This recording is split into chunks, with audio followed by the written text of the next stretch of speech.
Assalamualaikum warahmatullahi wabarakatuh. Masya Allah. Gimana kabarnya? Abu Tako, Mas Assalamualaikum Yoso. warahmatullahi wabarakatuh. Masya Allah. Semua sehat ya? Alhamdulillah. Alhamdulillah. Ini merupakan momen yang luar biasa nih. Bisa kumpul Siap. sama orang-orang sibuk nih dua-duanya nih. Masya Allah nih. Orang yang nggak bisa diem atau cacingan nih kalau kata Ana. Dikit-dikit ada di mana, dikit-dikit ada di mana. Nggak pernah ada di rumah pokoknya. Yang di bawah. Yang bawah. Yang Yang di bawah ya. cari. Yang di bawah bukan cacingan lagi, tapi nagaan dia. Ya, alhamdulillah sebelum kita mulai Ana buka dulu ya. Alhamdulillah hamdan katsiran thayyiban barakan fi kama yuhibbuna wa yarda. Masya Allah nih Ana bersyukur banget hari ini bisa diketemukan sama Mas Yoso dan Abu Tako, apalagi dalam kondisi seperti ini.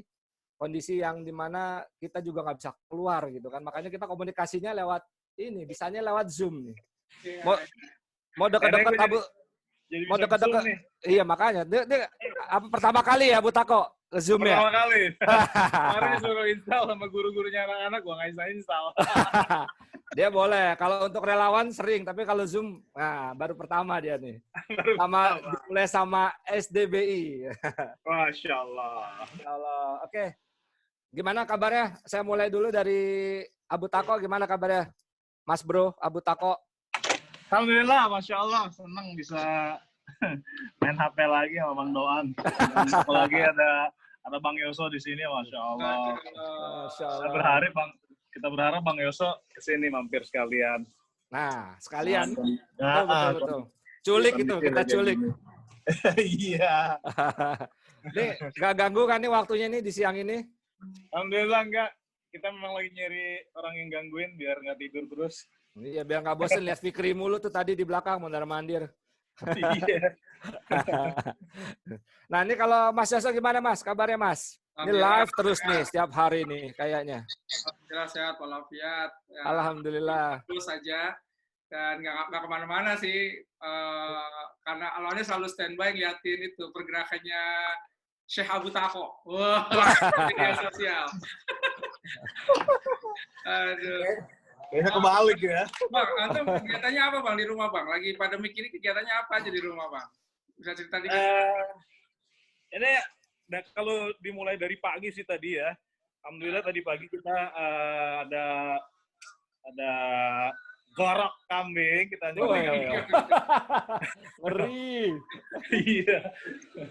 Kemudian di sini memang setiap hari relawan standby karena ada kegiatan. Salah satunya nih relawan kita lagi pada ngecat markas. Masya Allah, dicat. Iya. Weh, Abu Sania, weh, ngapain itu? Rumahannya ya, habis itu chat sekalian. Gak ada usro. Halo Bang Mar. Kalau Tako, mau nanya sedikit nih, ngomongin masalah kegiatan Movland nih. Ini karena tadi udah ngomongin tentang relawan dan segala macam. Ini luar biasa nih. Habis digorok kambing, sekarang lari ke kegiatan sosialnya. Bang, kalau kegiatan Movland itu sebetulnya Anda sering lihat nih di media sosial gitu ya, di Facebook, di beberapa YouTube, Anda lihat juga di IG gitu ya, segala macam. Sebetulnya Movland tuh kegiatannya apa aja sih? Atau cuma kemanusiaan aja? Atau sebetulnya ada kegiatan-kegiatan lain sih, Bang? Mungkin yang lain juga pengen tahu, Bang. Baik, Movland itu sebenarnya ini, apa ya, sekumpulan teman-teman yang suka jalan-jalan dan liburan. Itu aja. Aji. Ini demen banget dah. Iya. Ini orang enak. Ini berarti sultan semua isinya. Iya, melepaskan diri dari rutinitas, kita liburan. Nah, masalah kemudian nanti ada ternyata kita berkecimpung di dunia kemanusiaan itu ya ternyata ya berjalan begitu aja seketemunya dan kita nggak pernah programkan, kita nggak pernah niatkan. Kalau hati merasa terpanggil ya jalan. Jadi deh, ada misi kemanusiaan. Masya Allah. Nah terus Abu Tako ini kan mungkin banyak orang yang bertanya-tanya juga ya, itu kan alasan Movland terbentuk itu sebenarnya dari awal gimana sih motivasi Movland itu? Selain jalan-jalan ya, maksudnya kan dari awal kan tadi kan dibilang jalan-jalan biar untuk melepaskan penat, tapi saya tahu ada sesuatu yang dihasilkan. Nah, sebenarnya motivasi awalnya apa sih pembentukan atau pembuatan Movland ini?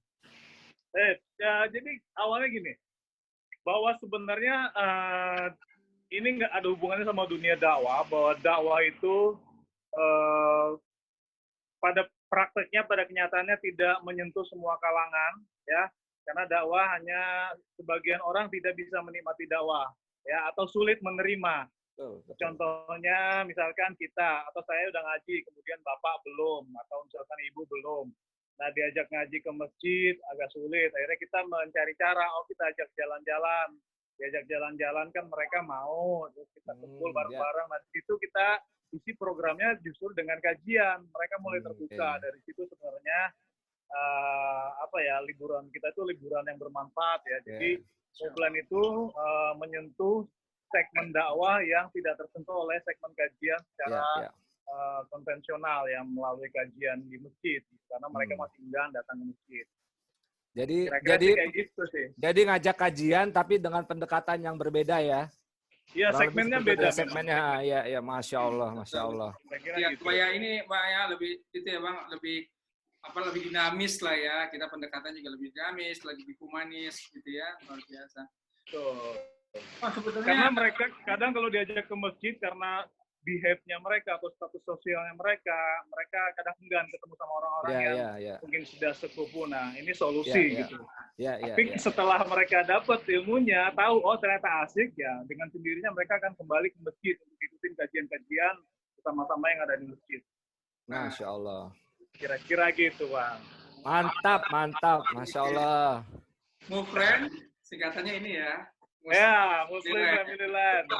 Hanya Movelen. Banyak orang itu nyangka properti. Ya ada landnya soalnya, ada land. Kalau anak-anak lain lagi ada bilang. Iya, ada land-landnya. Ini nyangkanya Movelen apa? Movelen itu bagian dari arena bermainnya itu ya apa namanya? Dunia fantasi ya katanya. Iya. Oh, Legoland kayak Legoland ya? Kayak Legoland. Ini sama Legoland. Perumahannya di mana gitu? Dia nanya, Movelen itu sama Legoland ya katanya. Bagian dari ini dunia fantasi bukan. Jadi ini Movelen ya, Muslim. Iya, Muslim Family Land. Segala macam. Itu kemarin kita kan banyak lihat kegiatan-kegiatan Movelen kayak apa namanya Movelen Humanity Care dan segala macamnya. Nah, agak sedikit bergeser nih Bang. Itu kan pasti butuh banyak biaya dong kegiatan itu. Betul. Gitu ya. Boleh dong kita dikasih bocoran sebetulnya biaya yang selama ini Humanity Care itu dari mana aja sih Bang? Baik, gini. Jadi ala kulli hal ya, kita memang awalnya tidak merencanakan bahwa komunitas ini terbentuk gitu. Dari orang-orang yang tersebut ikut liburan, mereka merasakan manfaatnya, dan ada grup-grupnya. Mereka tuh orang-orang yang sebenarnya terbiasa untuk berbuat berbagi kebaikan lah ya, berderma. Cuman sebelum ngaji mereka ya berderma di mana aja gitu. Nah setelah mereka kenal dakwah ini, jadi lebih terarah gitu. Nah disinilah Movelen ada untuk mengarahkan sumber daya sosial yang mereka punya. Jadi mereka berdonasi lewat Movelen, nanti Movelen yang mengeksekusi. Jadi kalau boleh dibilang sumber dananya dari mana, setiap Movelen dalam misi kemanusiaan ya dari orang-orang yang mengikuti liburan ini. Awalnya seperti itu. Nah sekarang karena lebih terbuka, kita open ya semuanya, semua bisa terlibat. Bahkan relawannya, siapapun bisa terlibat, siapapun bisa berdonasi. Jadi alhamdulillah lebih luas gitu. Bukan hanya orang-orang ini aja. Oh gitu, baik. Gitu, ya, biasa. Nah, karena biasa Bang, kalau kita banyak kegiatan, terus biasa orang bertanya-tanya nih, dari mana budgetnya? Gitu. Iya, betul. Ada yang kepo ya. Bagian dari verifikasi, clearisasi lah ya. Nah, ada yang kepo, biar lurus, ini biar clear semua di sini. Waktu Ana di Lombok, bahkan kita ketemu sama Ustadz Hakim ya, Habibullah Ta'ala. Ustadz Hakim juga tanya sama, kan dia orang Lombok kasih tahu kalau Anda di situ sudah sebulan. Kan. Terus Ustadz Hakim nanya, ente dananya dari mana gitu kan? Dari teman-teman yang nitip semua, dari jamaah-jamaah yang ikut. Kemudian memang kan dari sebagian, misalkan kita mengadakan event, kemudian ada sedikit lebihnya itu kita arahkan ke bantuan kemanusiaan. Memang kalau misalpun sebelum ada bencana dulu, itu sebenarnya misi kemanusiaannya itu berupa aksi sosial, misalkan bantu yang sakit, misalkan ada hiburan pulang di tempat yang kesulitan ekonominya karena terbentur sakit, biasanya dilarikan sana. Nah itu dulu diem aja, nggak ada yang tahu. Tapi begitu kita bergerak di bencana, baru kemudian orang tahu dan banyak expose yang jadinya kan banyak yang involved ya, banyak yang ikutan, itu banyak juga yang nitipkan harta-harta mereka. Masya Allah, Masya Allah. Sekarang kita agak bergeser dikit nih Bang. Jujur selain Anda yang bergeser atau topiknya bergeser? Geser topiknya bergeser. Anda itu terus jujur Anda ngomong Anda tuh kepo banget sama kegiatan itu inspirasi aneh banget sebenarnya. Walaupun kita belum ketemu gitu ya, secara fisik kita belum ketemu. Perlu diajak buka bareng nih kayaknya nih, ya Betako ya. Iya, karena eksekusi besok aja. Eksekusi nah.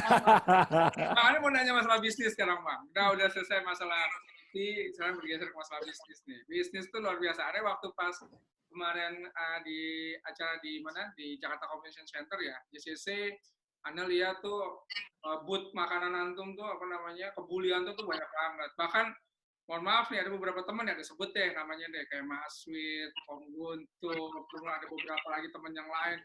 Tuh kayaknya excited banget. Bang Yoso cobain ini, lu cobain. Gue bilang, gue nggak mau. Cobain dulu. Itu Mas Yoso sebentar. Mas Yoso sebentar, Afan. Itu bukan temen, itu grupis. Nah, sekarang Anda mau tanya Bang, bisnis antum apa aja sih sebenarnya Bang? Boleh nggak kita dikasih sharing lah gitu buat? Baik Bang. Pertama ya, tadi teman-teman yang antum bilang itu mereka sebenarnya merekomendasikan karena mereka cinta kepada Ana Bang. Antum diajak ya. Nah, kalau usaha ya sejak hijrah sih ya memang kita ngejalanin apa aja dulu ya. Dari jualan gorengan, kita jualan gorengan di sekolah-sekolah, kemudian jualan jus, kita bikin jus buah, jualan di kajian-kajian. Sampai ala kulihal ada temen minta dicari akikah karena waktu itu kita ya nggak ada pekerjaan, kita bilang kita bisa gitu ya. Kebetulan waktu itu hobi memang ada koleksi pisau waktu masih kerja. Ya disitulah mulai akhirnya berkembang dengan sendirinya, kita buka usaha keko, kemudian catering pun tidak kita konsepkan, tapi memang ada suatu kebutuhan di mana ada masjid yang kita tumpangin bikin kajian. Nah di sana itu mengharuskan kita menyumbang 200 paket donasi kan. Kalau kita dengan dana terbatas kan kita cuma dapat berapa banyak gitu. Ternyata dengan masak sendiri kita dapat lebih banyak, napas lebih panjang. Itu yang akhirnya jadi salah satu bisnis kita sekarang, catering. Kira-kira gitu Bang, singkatnya. Anda pikir antum bisnis tuh langsung pakai modal gede langsung gede kayak sekarang gitu? Oh enggak ya, pernah ngerasain jualan gorengan juga. Mas Yaso, tadi ada yang perlu ada yang perlu digarisbawahi loh tadi. Pasti tanya bisa akikah nggak? Bisa, padahal sebelumnya belum pernah. Nah, ya kan bisa dulu berarti, bisa dulu. Nggak ada yang nggak mungkin ya kan? Nggak ada yang nggak mungkin, bisa dulu. Oke, Masya Allah. Iya benar. Karena memang ya paling nggak kita pernah punya pengalaman nyembeli gitu. Masalah akikahnya kan tinggal cari ilmunya. Alhamdulillah bisa dulu. Apalagi sekarang anak-anak tadi bilang sama menyikapi sama apa dibilang Bang Yoso tadi, modal anak gede Bang. Gitu. Modal anak dengkul. Iya. Dengkul itu Bang dulu anak pernah kerja di rumah sakit. Kalau kita total replacement dengkul itu bisa 400-500 juta, 600 juta. Bener gede itu. Ya, jadi modalnya ratusan juta. Allah kasih anak modal dengkul itu gede banget untuk gerak. Setengah miliar ya, modalnya setengah miliar. Masya Allah. Buat jualan gorengan tuh Bang. Masya Allah. Nah ini yang penting, ini yang menarik betul, banget. Ada orang yang bilang bahwa selalu bicara modal itu bicaranya adalah duit ya Bang. Padahal duit, ya. Yang ada dari ujung rambut sampai ujung kaki kita tuh modal. Gitu ya. Ya, alhamdulillah Bang, Ana selama menjalankan semua usaha Ana sekarang itu modalnya kalau dalam nominal rupiah itu 0. Gitu, tapi ya mahalnya mahal karena harus kita menggunakan dengkul, bener dengkul sama sikut sama segala macam deh. Sikutnya gini-gini. Sikutin siapa? Bang, ini lagi di mana posisi? Ini lagi di kebetulan kita kan tiap hari masaknya Ana mau tunjukin. Tunjukin dong. Nah, coba lihat. Kan, oke. Ini dapur. Ini dapur kita. Wah. Oh, itu udah kayak warteg tuh. Itu warteg di rumah itu. Sekitar 400 atau 450 pack per hari untuk makanan berbuka. Per hari ya. Per hari. Dan itu kita distribusikan ke panti-panti yatim, sama rumah Quran yang yatim dan duafa sama tunanetra. Setiap harinya Dan ini biasanya nanti jam 3 pada asar tuh relawan ngumpul, mereka jalan, tampil 100 pack, 50 pack jalan masing-masing, udah, tapi jalannya di rumah. Bos di rumah aja. Di rumah. Relawan balik lagi pas buka paling ya, bareng-bareng bukanya dah. Ya, nanti buka bareng-bareng gitu. Kita Iya. pas buka bareng-bareng ngumpul lagi, ya sampai terawih baru pada pulang. Masya Allah. Luar biasa nih. Ngiri. Sumber inspirasi banget nih. Masya Allah. Nah, ini Masya Allah nih, tadi kita udah banyak diskusi, dapat ilmu dari Abu Tako juga gitu kan, Masya Allah nih. Nah, sebelum kita tutup, Ana mau minta closing statement nih dari Abu Tako, kira-kira masukan apa sih buat teman-teman semua kan, apalagi terutama dalam kondisi pandemi seperti ini, biar mereka bisa survive, apalagi dalam kondisi Ramadan gitu kan. Jadi tetap bisa optimal dalam beribadah, tapi juga bisa survive dan bisa mencari nafkah walaupun dengan kondisi yang terbatas. Silakan, Abu Tako.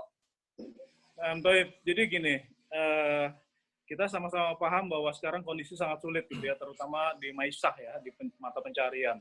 Itu semua berimbas gitu. Tapi ya bukan cuma kita sendiri aja gitu, semua orang. Nah ini sebenarnya membuat kita sedikit melenceng dari apa yang diajarkan bahwa rezeki itu tidak ada hubungannya dengan musibah, dengan wabah, bahkan dengan kerja keras. Ya, rezeki itu memang hubungan langsungnya itu dengan ketakwaan dan tawakal. Gitu. Jadi jangan jadikan corona ini kambing hitam untuk kita akhirnya merasa susah jauh dari pertolongan Allah. Padahal pertolongan Allah itu jauh dekat banget gitu, bro. Jadi tetap berusaha, tetap ikhtiar, tetap berprasangka baik terhadap Allah. Bahwa musibah ini juga akan lewat dan kaum-kaum terdahulu juga pernah mengalami bahkan lebih parah mungkin.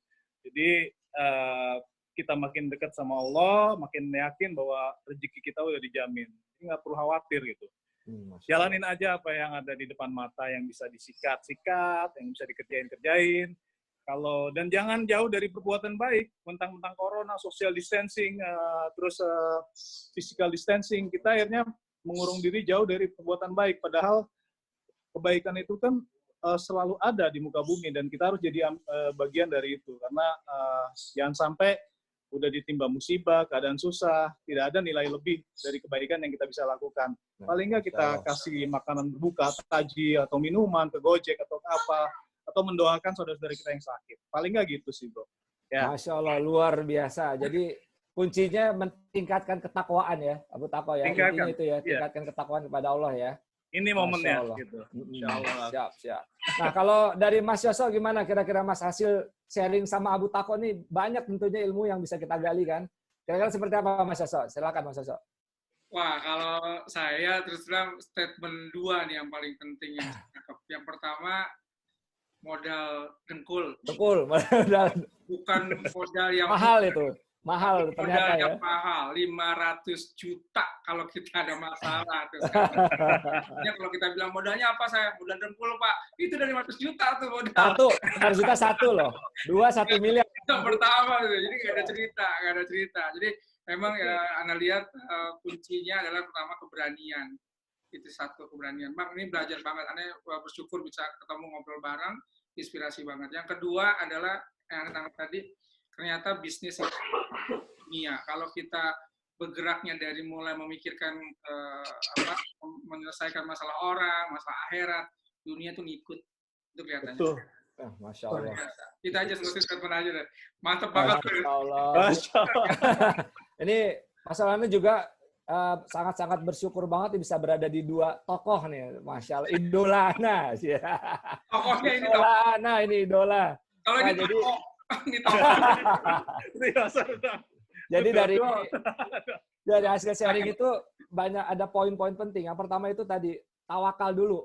Tawakal, takwa. Nah, takwa itu kunci rezeki ya kan, kunci rezeki dari semuanya atau dari kunci semuanya. Terus juga Anda juga baru sadar modal dengkul itu ternyata mahal. 1 dengkul aja 500 juta. Sekarang kalau 2 kita jalan, Anda biasa lari itu berarti udah dimodalin Allah 1 miliar gitu loh. Nah, orang pelari itu modalnya mahal, bro. Masya Allah, baru kebuka pikiran Anda selama ini ternyata. Masya Allah, barakallahu fikum. Masya Allah. Bisa kumpul-kumpul bareng ya, bisa bukber lah paling nggak ada momen untuk buber sama Mas Yoso juga nih. Insya Allah. Insya Allah Ditunggu Ahlan wa sahlan. Ya. Abu Tako, jazakumullah khairan buat antum dan semuanya. Afan udah diganggu waktunya nih. Di tengah-tengah kesibukan masih mau menyiapkan waktu buat SDBI. Mas Yoso juga, terima kasih banyak Mas Yoso ya. Ya, buat teman-teman juga yang lagi menyaksikan ini, terima kasih banyak. Ya. Kita tutup dengan doa kafaratul majelis. Subhanakallahumma wa bihamdika asyhadu an la ilaha illa anta astaghfiruka wa atubu ilaik. Wassalamualaikum warahmatullahi wabarakatuh. Waalaikumsalam warahmatullahi wabarakatuh.